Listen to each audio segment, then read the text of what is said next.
Welcome to Conversations with Zi and Vindesh, a weekly discussion that explores common life challenges and offers practical solutions. Learn more at dharmamedia.com. That's DHARMA media.com. Welcome back, everyone, to this week's edition of Conversations. Z, we've been talking about the state of the world as we often do, and the title of today's discussion is A World Without Substance. So, for those of us who've been alive, call it 35, 40 years plus, we've probably noticed some pretty big changes in our lifetime in the world. And a lot of what's happened is that we've moved increasingly from substance to form and how things are packaged. So instead of there being real things that we can touch and feel, they're digital things. We've talked about this on some of the previous podcasts with relationships, where instead of meeting people in the real world, we're meeting online profiles. Honestly, we don't know if those people are real or not, or maybe they're misrepresenting themselves, and that can be a big drain of time and energy. So we have to navigate that whole world of almost digital avatars because we're not out there meeting real people. We talked about this with regard to Bitcoin. We've seen, for those people who've been paying attention to the news, there was this huge crypto blow up, and this guy, SBF, Sam Bankman-Fried, I think he went by SBF, he started this crypto exchange, and it was just hailed as this visionary company and this incredible platform. It turned out to be a big scam. So people lost about $10 billion because there was nothing behind it. It was these digital tokens. He had Bitcoins that he was holding for people, but it wasn't actual stuff. And then he was lending the money to other affiliated entities, and it all just disappeared into some void. And who knows whether anyone is going to get this back or not. And then we also talked just about how people communicate. And what's interesting, if we look at the way that people talk, it's almost like what you say doesn't matter, but how you say it is everything. So we're not allowed to have conversations and simply state facts or simply state the truth. We have to say it in the right way. We have to say it in a way that doesn't offend or doesn't provoke or is politically correct. And if we don't, if we just state something that is, but that other people don't want to hear, then they take offense and they call us hateful, or they say you're fat shaming or you're anti-Semitic or whatever the case may be. And all of these things, Z, I thought you made a really interesting point that as we move from a world of tangible things like real people, things that we can touch and feel, hobbies, actual experiences, just discussions based on what is versus based on what we want to hear. When we move from that to a world which is based more on form and more on shadows and more on appearances, it becomes very draining. So we walk through this reality and we're just spending a tremendous amount of energy dealing with shadows, dealing with things that don't have substance, that don't give us anything back in exchange. I kind of think of this with regard to relationships, where if you've got a relationship with someone and you're engaged and you're present and you're in the moment, you can laugh, you can have fun, you can have a dialogue, and that's restorative. But if you're with someone and they're distracted and they're on a cell phone and their mind is somewhere else, they're not in this actual world here and now, they're in some virtual world, then that interaction doesn't do anything. And in fact, it becomes very difficult to deal with. It's irritating, it's aggravating, it's something that we don't even want to be around. So maybe we can start there, Z, because this point that you made I thought was really interesting, and I think we should flesh it out a little bit. I want to hear your thoughts on it. Talk to us about this world of shadows that we're in, this lack of substance, and what does that do to people? Why is it so hard for us to navigate that world? Vin, I would start by a few things that oftentimes you hear a generation discussing the prior generation or the generation coming up in a way that is simply just being out of touch. What I wanted to try to get us to look at is, in our lifetime, we have seen globally where there have been revolutions, cultural, social revolutions. And what they mean by a revolution in that terminology is a sudden or seeable transition in the way things were done for a long period of time. if you're a traveler and you've traveled over the years, I was traveling in the 70s, the 80s, the 90s, the 21st century, and you could go to places around the world where you could see where there were cultural revolutions, where you may have went to a place that was hadn't changed much since the 1400s or 1500s. Then you move up into the 90s, and then suddenly this place went from animal motivated carts to high-speed trains. They went from runners sending messages and a local phone booth to high-speed internet, right? Within a born person's lifetime, and from the time they were born to the time they came into maturity, 20 years, and you see it. And those people who grew up with that had no memory of the way it used to be, that seemed like ancient history. But their whole culture, mannerisms, behaviors, ideologies were born over hundreds of years prior to that. And then suddenly those values, those ideas no longer have a place. And that's when you see a revolution. That's when things have really changed. Iran is striving for a revolution in the way that women have been interacted with in Iran for so many hundred years. So for people there, there's bloodshed in the street, there's fighting, there's all that. And whatever happens, it will never be the same again. So any young lady born after this moment will never know a world like that. But the people who were born prior to that, even a few years before, they remember that world. So they have a connection to how things happen. What's going on with us, there are people born in a world that never knew a world without 4G and 2G and relationships being developed, living and dying that never happened, romances that never were consummated. They don't know a world where people actually had to face each other, to watch the expression on a person's face, see their body English, their mannerisms. They're in a world where the idea of emptiness could have value, where if you pour enough of your human energy into something, that thing would hold together long enough to be considered substantial, though it was never there, meaning it's almost like dealing with phantoms. And for those of us who were born in a world where we understood the difference between a fixture and a phantom, it's a difficult world to navigate. It's a difficult world to communicate with people. And for those of us, what I'm hoping we can get out of this is as we're learning and we too are adapting, which is a big part of evolution, is adaptation. We want to navigate that crooked path through this just so we can live our years out in a clear way. As I work with people every day with their health, you see more and more incidents of younger people, 35 and under, having strokes, acute radiological syndrome, and all manner of health issues that used to only be that of aged people. Now you're seeing it. Why? Because a lot of energy is going out and no energy is coming back in. There's a lot of fruit, but there's no root, right? So for us who are here, who observe this, even putting words to what we're observing is kind of difficult. As you said, a weighed fact isn't as important as how that fact is presented. And then through the Faces Committee, that fact is then dissected and deciphered to see if it makes me comfortable and intangible. So that tangible thing needs to be dissected and dispersed into, almost burned up into the intangible for it to be judged safe or okay. You said something too, a common phrase we use that I think is misused is the idea of politically correct. I think that phrase came out of a political speech back in the 80s or something, or maybe even longer ago, political correctness.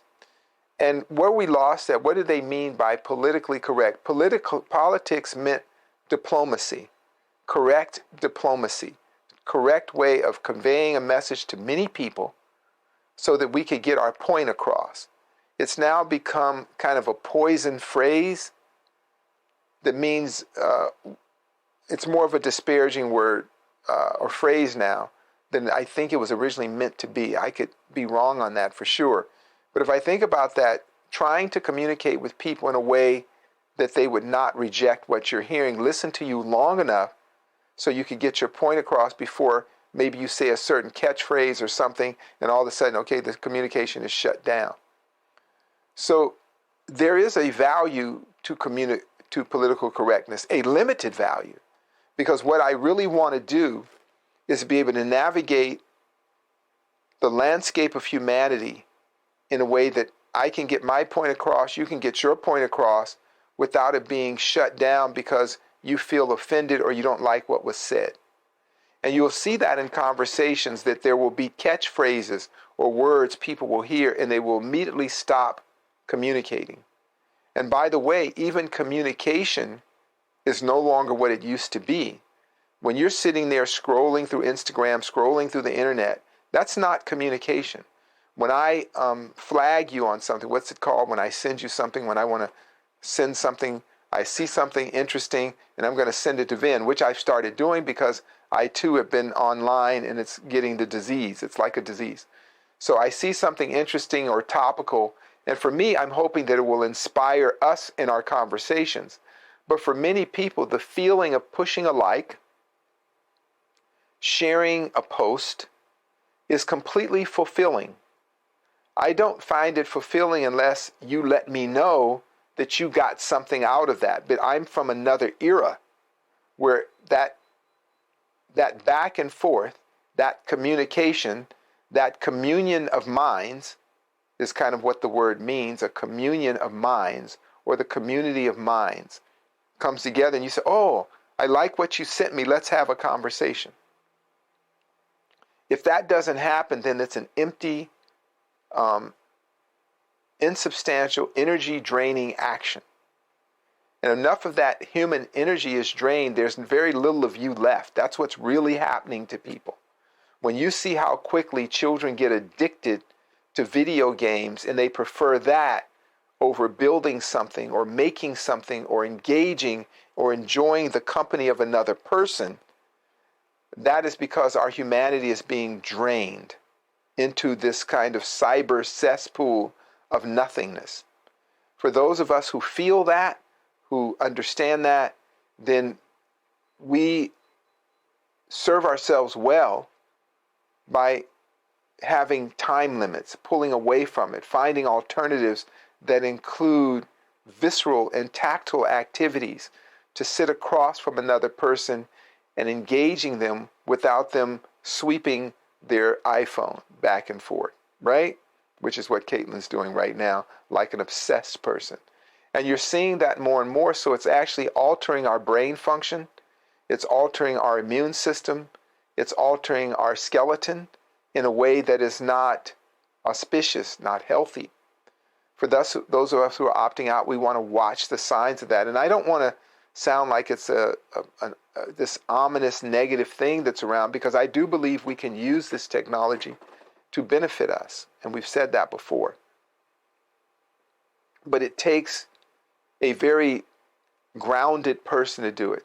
You must be grounded, because it is the opposite of being grounded and anchored in yourself and being on the path of self-realization when you're caught up in the virtual cloud of this activity. Your emotions are invested in it, your feelings. I talk to people who they call people their boyfriend and girlfriend who they've never met except in online empty interactions. Never met anyone, never connected, never held their hand, never saw their facial expressions. But they're so deeply invested in it that it's causing a tremendous amount of emotional grief and despair because of the dashed hopes that come when you're really in life. When you're really in life, your senses are engaged. Your body weight is on the earth. When you're in this other realm, you're in a small region of your brain playing out all of life. So what's the purpose of having a body? Why even have a life? Why not just Let the computer absorb all your mental algorithms and live there. So we've lost that connection to living. And for those of us who want to keep that connection, there are exercises that we try to do. There are boundaries that we set. Can you just close the phone? Can you put it to the side?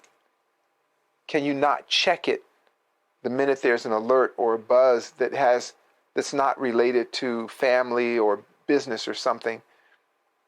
And you will see that it's very difficult, because the addiction is a new kind of addiction. It is addiction that one, in the past, addictions related to things you would do to get a fix of heroin. You would give up all your humanity so you could get the next fix. You would give up all your humanity to get the crack cocaine. You would give up all your humanity to get your crystal meth. Now you will give up all your humanity to get likes on the internet. You literally give it all up. You see the bodies changing. You see the emotions changing in people. You see our fragility in conflict. That, as you said earlier, Vin, if something doesn't appeal to our immediate nature, then we reject it totally. And there's enough people that agree with that's okay to do. It's okay to reject that is grounded and earthbound for something that is ether-like, intangible, if it is more palatable. There is no way that can lead to a better human being. You follow me, Vin? Yeah, Z, you make some pretty interesting points about putting energy into something that, the way you describe it, it sounds like a black hole.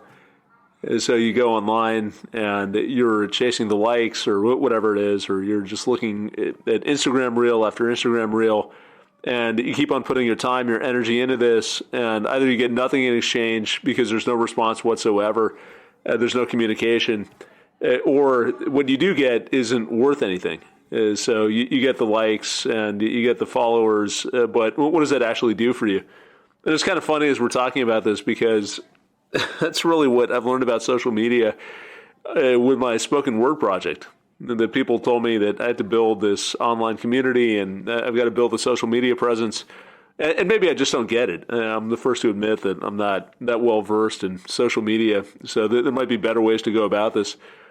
But it also kind of hit me like, what's the point? I get people who follow me, but what does it mean that they follow me? That they get to see some of the posts that I put up, and then they like the posts, but they're not even looking at the stuff that they're liking. They're just scrolling through it. So I'm putting stuff out. And I guess where I've come out is that I'm going to put stuff out that I want to put out anyway, that I get some value just from the act of putting it out, whether people are paying attention to it or not. Because you're right, see, what you're getting back in exchange gives you no value. So if you're putting things out expecting that you're going to get that value from the void, it's not going to happen. Relationships, as we've talked about, it could be the same thing. You stop interacting with people in the real world, all the things that we do value, whether it's touch, whether it's empathy, feedback, intimacy, all of that is lost when there's that digital barrier. You don't even know if you've got someone's attention. You don't even know if you're dealing with a real person. It could be a robot.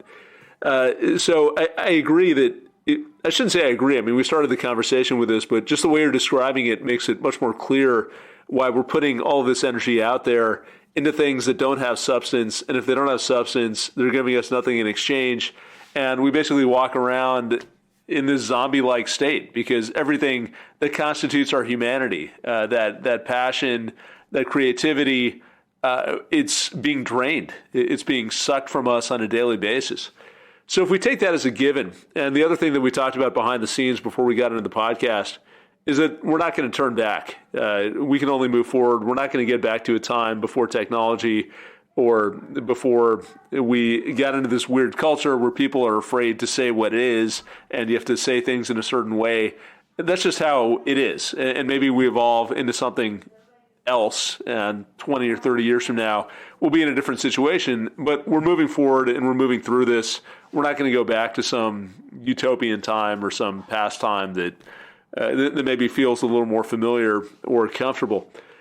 So given this world that we live in, these dynamics that we're dealing with, maybe we should flip the question around. And it's not so much, why is this draining our energy, but more, what are the things that we can focus on that are going to give us energy back? So if we accept, Z, the fact that a lot of what we deal with every day is vapor, it's a phantom, it's taking, it's not giving, and we've talked a bit about what that is. Okay, maybe we can put some limits around it, we can avoid it.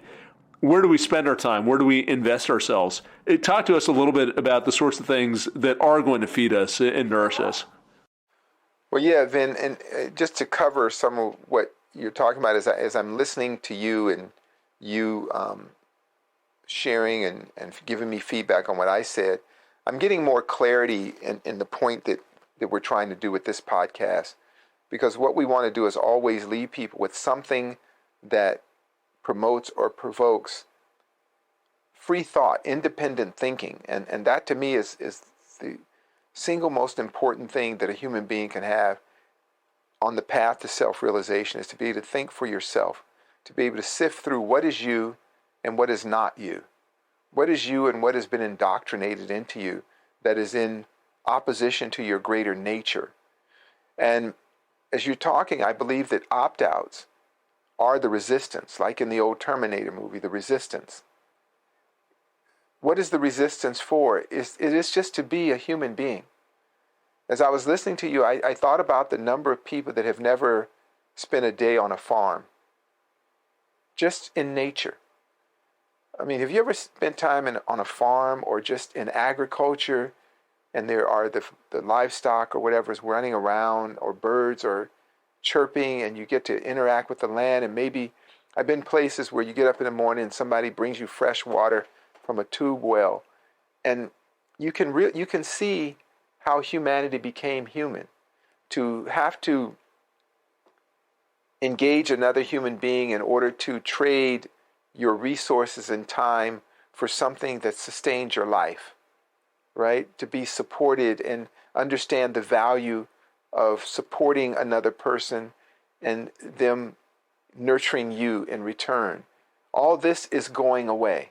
All the things that were, I believe, to be the foundation of our humanity are no longer necessary during the time of the rise of the machine. Being a human being is now an accessory.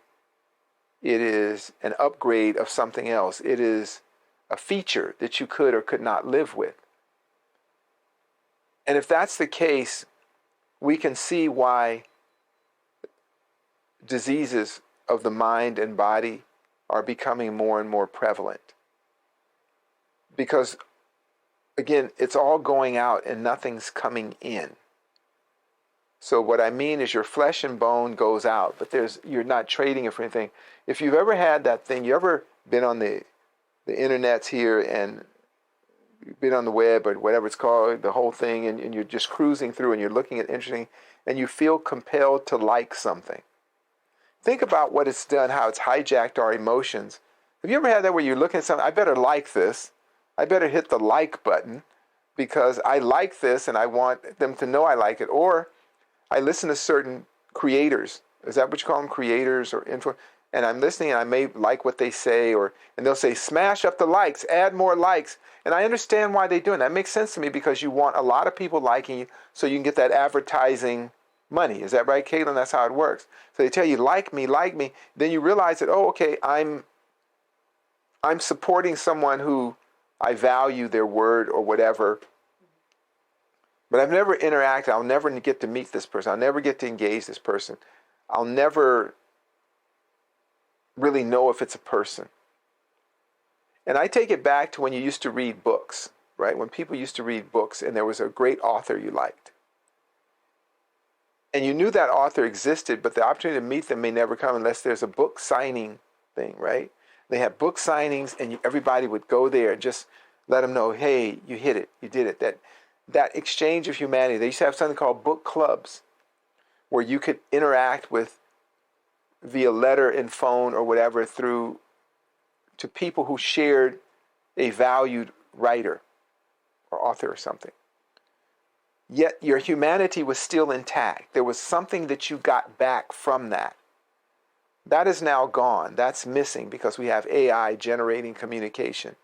We have kind of pulled the human being out of it. So let's look at what it means to pull humanity out. We care less for one another. And when we lose that part of our brain, that pineal gland that deals with empathy, we slowly lose the hue in the man. Hue man comes from the idea of manu, man, and hue meaning to character. We don't have to have character anymore. We're just a mind with no character. So now, what did that character do to us? Well, it gave us the tools we needed to exchange and share with one another so we could build the world that we live in. I don't know if that was the plan for us to die off at the end of that journey. I thought the plan was that we would do better, that we would have less conflict, fewer wars, that we could live easily to 100+ years.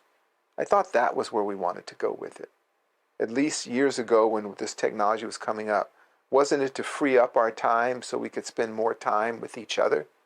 That we could spend more time on the farm? Because the robots and the technology and the algorithms would do all the laborious things that needed to be done so we could be more creative, that we could write better stories, that we could challenge our heart to love deeper. I think that was the reason. That was actually the fantasy of the 70s and 80s. That was the Star Trek model of the world, the Gene Roddenberry view of the world, that the technology would advance to a level where we could actually work on our humanity. Right now, that's not going on. So some of the solutions, I think, are the exercises, just like we make our body stronger. By making our mind stronger, let's look at the part of our brain that is deteriorating. The hippocampus, right, that deals with memory. The pineal gland that deals with empathy. The reptilian part of our brain, the basal ganglia and the amygdala and all that kind of stuff. It's shutting our body down because we're not here in our body anymore. So maybe if we set boundaries with our technology, know the limits of what it can and can't do, or maybe let it do everything it can but do what we can. What if we made it a point to actually communicate with one another, to hear the voice of a friend, a loved one, a family member? What if we made it a point to take a road trip every now to visit one another instead of doing it over Zoom? Just every now and then, just enough to remember what we are, just enough to keep our humanity in shape. What if we didn't feel, when we caught ourselves feeling as if this digital interaction over the internet is somehow human? What if we reminded ourselves this isn't a human being? This is just a portal of information. For me to give it life, to give it honor, I have to empty myself out. I have to lose a part of my brain. I have to lose a part of my humanity in order for me to be vested in the internet. How about being careful with our comments? You know, they have the comment section. How about not comment at all? How about, I go straight to the comments. I'll look at a news article, I look at the headlines, I go straight to the comments. I don't even read the story because it's just fascinating to see the level of hatred that spews out of people. Were we always this hate-filled? Maybe so. And we get to witness it, but what does it do for me to witness it? If I'm sitting on the toilet reading comments from a hateful person, how do I then see the world when I leave? It doesn't look like a good world. I become pessimistic. I become hate-filled. I become disinterested in humanity. I become indifferent to human suffering. That's all it does for me. Do you want that? Do you want to lose a whole part of your humanity caught up in comments? So we need to regulate ourselves. Ideally, we'll regulate ourselves a little better and nurture the greater character of our humanity. If you have a comment Can you call a person and talk about it? Can you have a heated debate, a vibrant discourse with people? If you can't do that, don't invest yourself in it. Don't buy from the subscribers, nothing, unless we can get together and talk about it, share an idea, do what counts, restore our humanity, not lose it. And as we know, there is now empirical data that shows in the changes in the brains and the skeletons of humans. It's funny how you'll go to different news sites and they say, ha ha ha, this conspiracy that our brains are changing, ha ha ha, this conspiracy that our spine is changing. It's not a conspiracy. It's actually happening. Walk down the street. I know I go places now. I'm a 65-year-old man, and I go places, and most places I go, I'm the fittest person there. Most places I go, I am the fittest person there. That's not right. Something is wrong. This has never happened in our recorded humanity, where the level of self-awareness, the level of spatial awareness, the level of situational awareness has been reduced to what people are looking at in that box. Our mind is now in a box. And I love the box. I can benefit from it. It's a tool to me. But it's not my life. A tool allows me to build and do things to make my quiet life better. So I would ask all of us to work on your quiet life. See if you can take a trip to the country. See if you can be out of cell range for a minute. Or maybe if you're not out of range, just use it as a tool. You don't have to throw it away like some horror movie. Everybody throws their phone away and then the hatchet murderer shows up. You don't want to do that. But you do want to feel like I have control of it. It doesn't control me. And we all benefit ourselves by being a little more careful with that, so that we are stable and well and clear-headed and wholehearted. That's all. You know what I mean, Vin? Yeah, I think the limits are important, as we talked about, Z. This whole idea that we're throwing away our humanity, I think, is interesting. And I'm going to share some of my thoughts on this, maybe go a little bit off topic, but then bring it back. Because I don't feel like this is a new phenomenon. So when I look at technology, to me, a lot of the dysfunction we see around technology has always existed, but it's more like technology enables it and accelerates it. So people have always been addicted to stimulus, to lights, to alerts, to news, whatever. But it gets that much worse because you got a cell phone in the palm of your hand, and you can look at this 24/7 if you want to. And we talk about giving energy to things that give us nothing in exchange.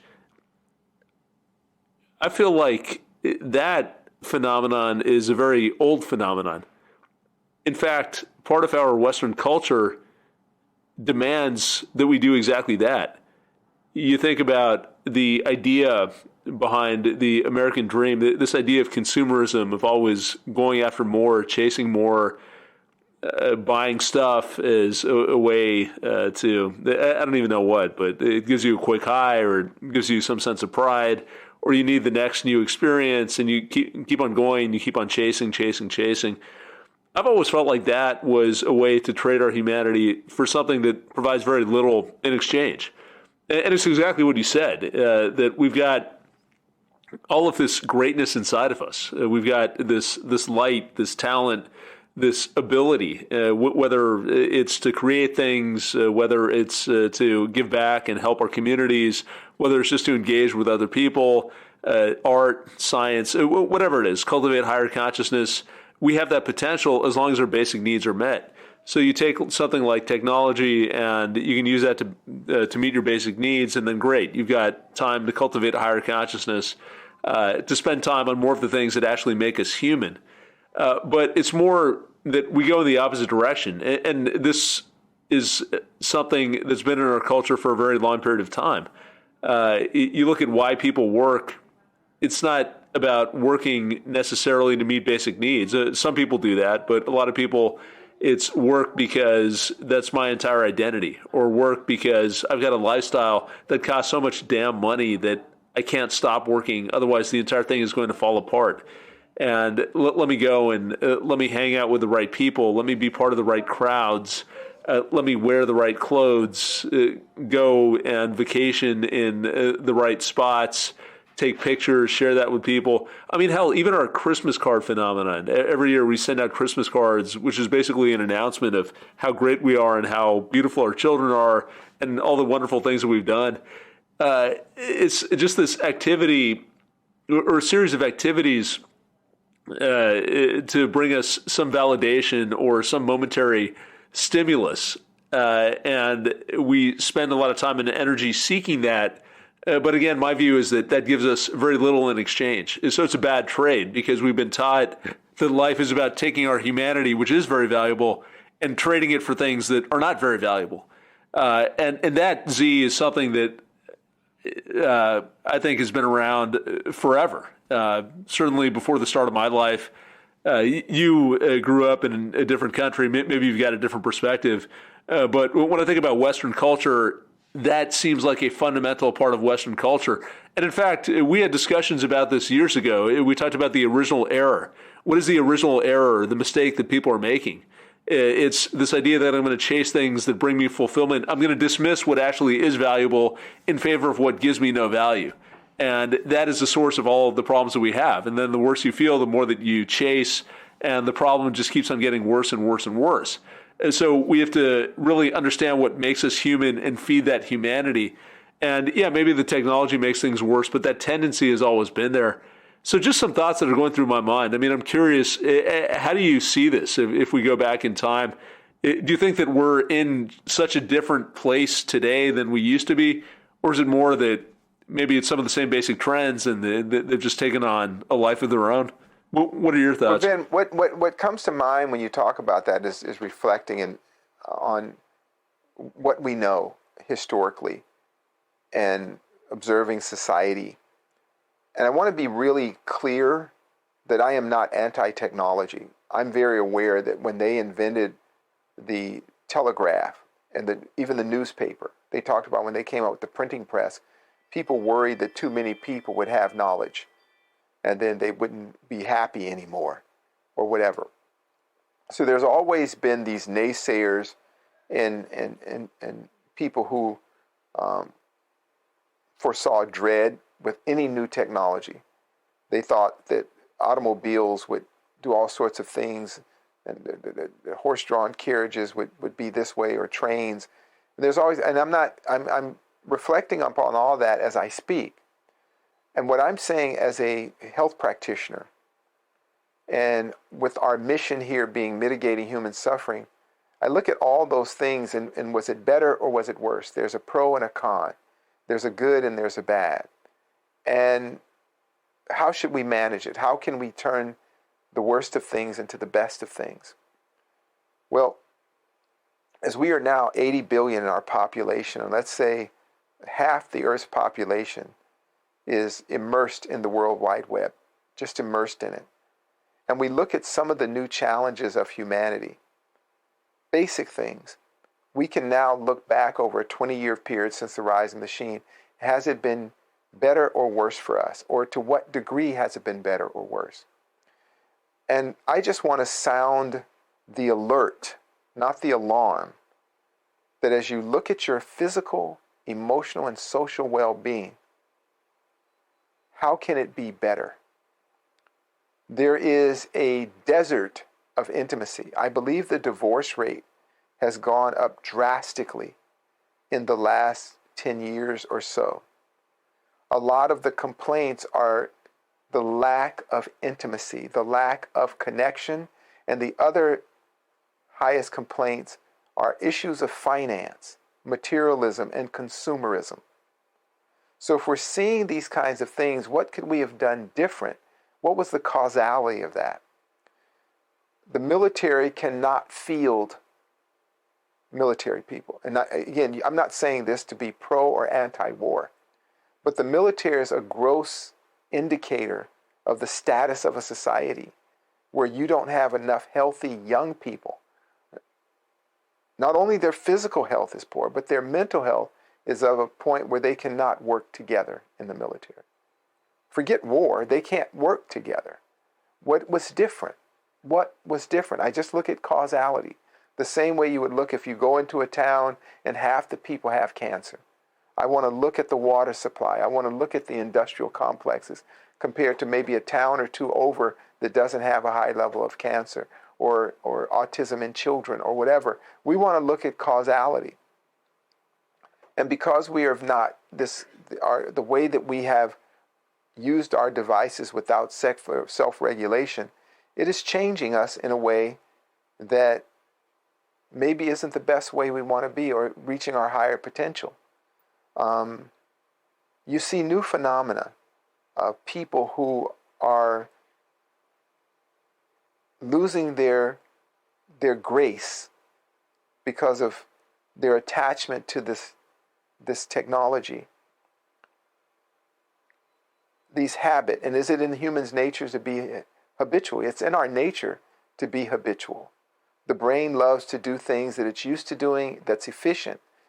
But what's different is not giving you anything back. Let's say back in the day when people started riding horses. You had to, it was better than walking, but you had to learn to engage the horse, manage the horse. Your body adapted to riding the horse. And you got stronger legs, stronger glutes, right? When you rode a horse. You had a horse rider's body. Kind of a fit body. But you learned to use this beast of burden to get you to and from a little faster than walking, right? So then when that technology of animal, controlling animal and animal husbandry came about, there was an exchange. There was risk and there was an exchange. With this new expression of technology, all it requires is to sacrifice some of your humanity for time in the box. Give up your spine for time in the box. How much of that do you want to give up, and what is the exchange? Now, if you use it to learn a new exercise routine, I think that's great if you're doing it. But then you have to do it. If you're using it to keep up with the Kardashians, it's taking away from you and giving you nothing back. If you use it for gossip, entertainment, to insult people, I don't know if that's so beneficial to you. If you're using it to get your PhD and learn something, astrophysics or something like that, I think it's a wonderful forum. If you use it to take your Tai Chi classes at Dharma Media, I think it's a great forum, but you need to practice your Tai Chi on your own. You benefit from the homework, not just being stimulated by the show. So there are ways to navigate this, Vin. There are ways to use it, but again, it goes back to us being more enlightened as we do it. No different than if you were to use herbs and pharmacopoeia to get well. You have to know the portions. How much of this, how much of that, and when to take it, right? You can't take it all at once. Whatever good becomes bad if you just take it all at once. But you proportion it out a certain way. You time it out a certain way. And then it's beneficial. If you don't do that, even a good thing becomes poison. You follow me, Vin? Yeah, I think the limits are critical, as we've talked about. I mean, to me, as I mentioned a little bit earlier, I don't know if qualitatively it's that different from what we've seen in the past. It's a new technology. It's much easier, perhaps, to get sucked in. It's much easier to be in this void. If you go back before cell phones and internet, you could say the same thing about TV. You could potentially say the same thing about radio. But maybe because it's so pervasive, because it's so simple, because you're always holding on to the technology, it becomes really an extension of your own brain in a way that other devices have not in the past. But to me, Z, I think the principles are still the same. It's setting boundaries, and maybe before even setting the boundaries, just having an awareness of our humanity. Because honestly, that's what gets me out of this sometimes. Sometimes I'll be flipping through a phone and spending all my time just checking useless shit. And it's like, the more that you do, the dopamine starts going, and the more that you want to do. You're in that searching mode. and you can't even calm down. You literally have to just sit down and wait for the dust to settle. And it's an uncomfortable feeling. It actually gets better.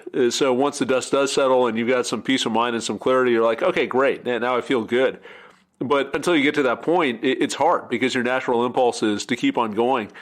So one of the things that helps me is just perspective, just having that sense always of what am I doing with my time? I've got a very finite amount of time on this planet. I do have a lot of respect for human life, for my own life, for my own abilities or things that I want to achieve. So what am I willing to give up or to trade that for? Which maybe is a different way of saying the same thing that you're saying, that we want to use this, but we want to use it in a way that's intelligent. Or even if it is a drain, maybe it's an acceptable drain. I mean, maybe sometimes we've just had it and we need to veg out and do nothing and do something mindless. But then we know that we're not going to give more than 5 minutes or more than 15 minutes to that activity because it messes us up. I see this with my kids. It's very interesting to just observe their behavior because we've had to put limits around screen time, whether it's TV or it's iPads. And I can see their mood changing if they hang out there for too long. There's some weekends where they'll just be sitting around spending too much time on the iPad. And they get cranky and they get irritable. But not only are they cranky and irritable, they no longer know what's in their own best interest. So they don't want to go outside. They're resistant to do anything, even though they're in this bad, crappy mood. They don't want to do anything. They just want to stay in that mood. They just want to keep on doing what they've been doing, keep on watching their TV program. So there's a certain inertia. And then I got to break it out. And I'm the terrible dad. It's like, you're the worst dad. You're horrible. We don't want to go outside. We don't want to do anything else. But then once we go outside, it's like, okay, that fresh air, that stimulus that you get just from feeling the air in your face, from moving your body, from just being free and being in the moment, that's a reset. And that brings my kids back to a much better place. I remember this very vividly, Z. I'd taken out my oldest one day, and she'd just been sitting around all day, didn't want to go out. I finally got her out. We spent a good hour and a half or 2 hours outside, had a fantastic time. And we came back and she just had this big smile on her face. And she's like, yeah, this was the best day ever. I love this day. I had so much fun with you. But she didn't want to go. So with kids, yeah, we're responsible for them. We can manage our own children. But maybe we also need to apply the same principles to ourselves and just have that constant awareness of what am I getting out of this situation. I don't know how else to put it. I mean, I don't know if there are other tips that you have, Z, or other ways to just maintain that focus. But I feel like that awareness is really where it starts, that we're giving up something. Our humanity is everything that we have, and we need to be very careful about how we spend it. Yeah, what you're describing, Vin, is a phenomena in physics. So you have basically the ether sphere, and you have the human sphere, the being sphere, the life, you're alive.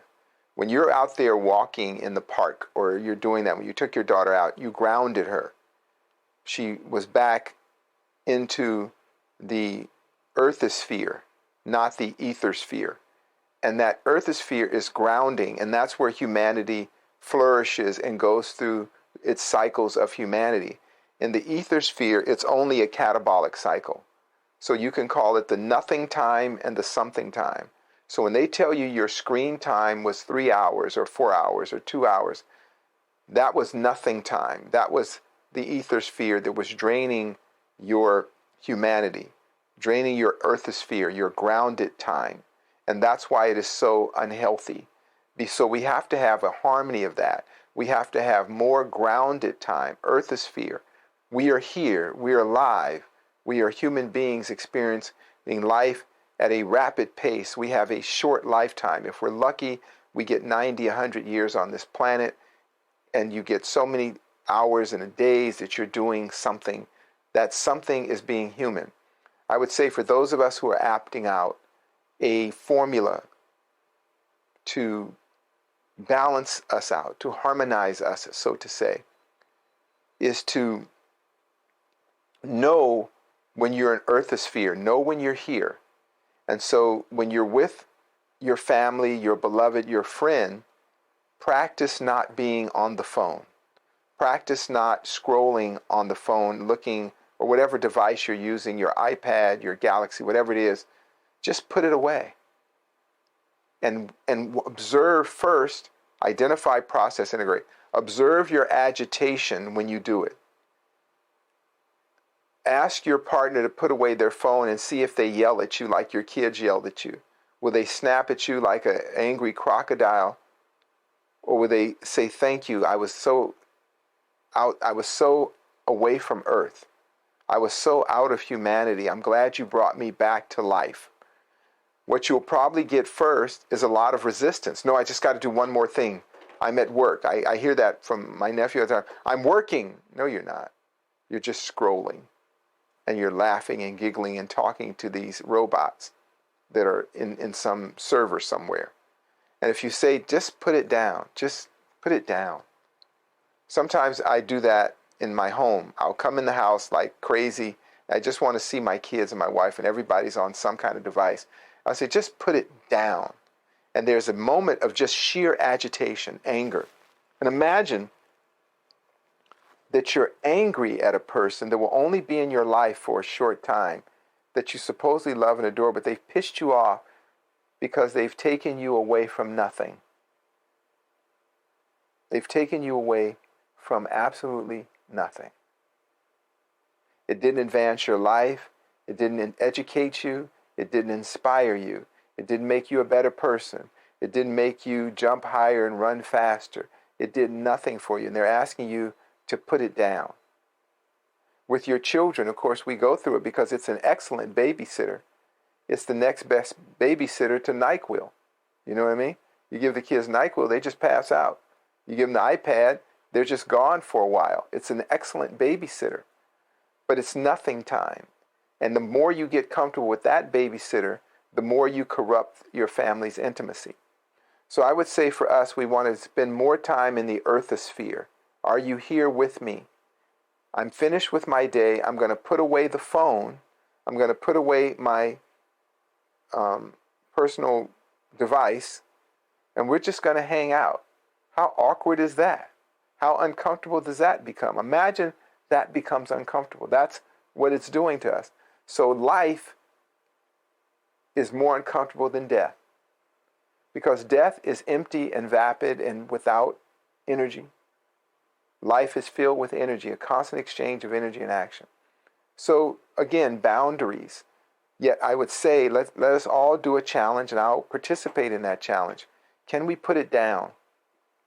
Can we just hang out, even if it's simple, something silly? I dragged the device away from my son, Drona, last night, and I said, build something. And he sat there, and we were working on a solar robot. And it has instructions that are poorly translated from Chinese to English with pictures, what it's supposed to look like. So it's a real challenge putting it together. So the other night we were doing it, we gave up on it, and we just did something else. And this time he took it and he actually built the whole transmission from a visual picture. And he was so over the top with himself that he had did that. I want to preserve that part of him, that ingenuity, that ability to innovate, adapt, the ability to stick with something until you see it through. I think those are qualities that are worth building in a human being. I think those are qualities I admire in a human being.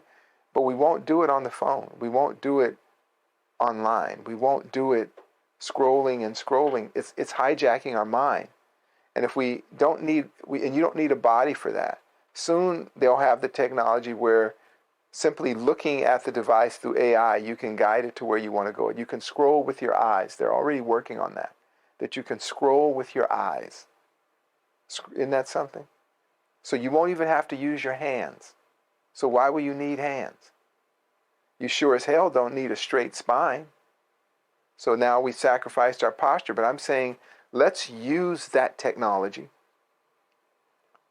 to advance ourselves, to write something, to grow something. Let's use the social media aspect to develop dialogue, interaction. Let's put on programming that people will say, hey, you know what? I'm healthier now. I'm better now. I learned something that's making my life better. Let our heroes be heroes that did something for humanity and not people who got a lot of likes. And let if we smash up the likes, let it be for something that elevates us. Those are just ideas. I don't own the truth, but I'm seeing the results of excessive disconnect, excessive time in the ether sphere and not in the earthosphere. You follow me, Vin? Yeah, I see the same thing, Z. And it's interesting because we started this conversation about a lack of substance in the world more generally. A lot of that has to do with technology. Some doesn't. Some is just cultural, as we talked about. And it's needing to say things in a certain way, needing to tiptoe around particular topics. And we covered that a little bit, but didn't even get into it as much. Maybe we do that as a follow-up and just get back to the interpersonal communication. Putting limits around devices, limits around cell phones and screen time, making sure we're grounded and we're in the earthosphere, which I think is your term. I like that. So let's all walk around with that awareness.